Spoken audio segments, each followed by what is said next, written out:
تعرف ما معنى أن يحاصر شعب حتى الجوع؟ أن تبحث الأم عن رغيف فلا تجد إلا التراب؟ أن يبكي الطفل فلا حليب ولا دواء ولا حتى ماء.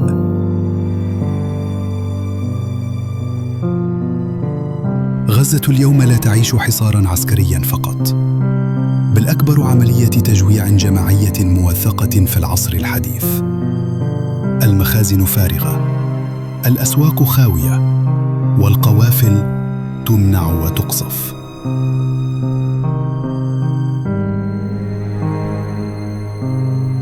في القرن 21 وفي وضح النهار يستخدم الجوع كسلاح ويقتل الناس ببطء. من المسؤول ومن سيحاسب؟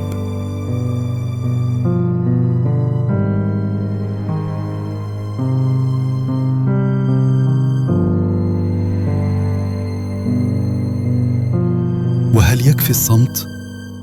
غزة لا تموت فجأة، بل تدفن حية لقمة بلقمة.